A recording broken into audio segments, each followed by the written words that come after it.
Hi everybody, we're going to read The Story of a Panic today by E.M. Forster. So follow along in your packet and there's going to be questions throughout as we go along. The Story of a Panic by E.M. Forster. I suppose I had slept for about 4 hours when I woke suddenly thinking I heard a noise in the garden, and immediately before my eyes were open, cold, terrible fear seized me. Not fear of something that was happening, like the fear in the wood, but fear of something that might happen. Our room was on the first floor, looking out onto the garden, or terrace, as it was rather, a wedge-shaped block of ground covered with roses and vines, and intersected with little asphalt paths. It was bounded on the small side by the house. Round the two long sides ran a wall, only 3 feet above the terrace level, but with a good 20 feet drop over the olive yards, for the ground fell very precipitously away. Trembling all over, I stole to the window. There, pattering up and down the asphalt paths, was something white. I was too much alarmed to see clearly, and in the uncertain light of the stars, the thing took all manner of curious shapes.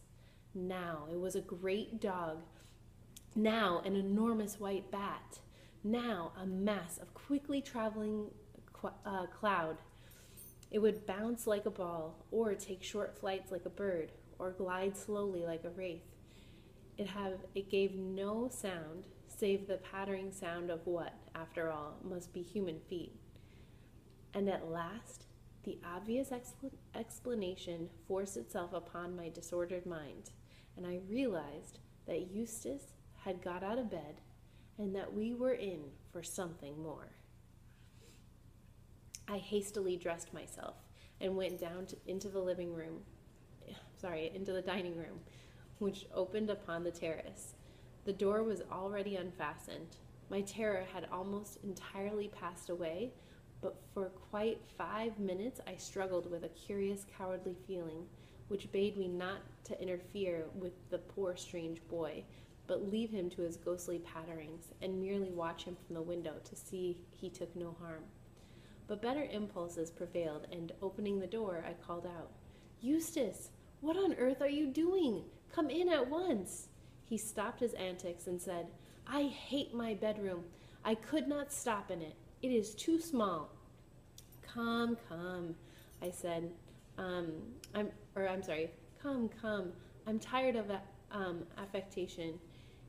You've never complained of it before.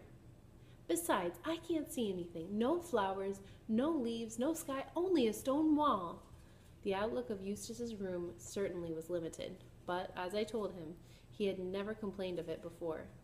"Eustace, you talk like a child. Come in. Prompt obedience, if you please." He did not move. "Very well. I shall carry you in by force," I added, and made a few steps towards him.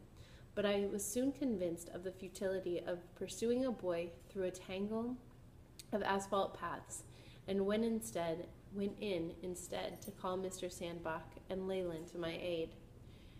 When I returned with them, he was worse than ever. He would not even answer us when we spoke, but began singing and chattering to himself in a most alarming way. "It's a case for the doctor now," said Mr. Sandbach, gravely tapping his forehead. He had stopped his running and was singing, first low, then loud, singing 5-finger exercises, scales, hymn tunes, scraps of Wagner, anything that came into his head. His voice, a very untuneful voice, grew stronger and stronger, and he ended with a tremendous shout which boomed like a gun among the mountains, and awoke everyone who was still sleeping in the hotel. My poor wife and the 2 girls appeared at their respective windows, and the American ladies were heard violently ringing their bell. "Eustace!" we all cried. Stop, dear boy, and come into the house." He shook his head and started off again, talking this time. Never have I listened to such an extraordinary speech. At any other time it would have been ludicrous, for here was a boy with no sense of beauty and a puerile command of words, attempting to tackle themes which the greatest poets have found almost beyond their power. Eustace Robinson, aged 14, was standing in his nightshirt, saluting, praising, and blessing the great forces and manifestations of nature.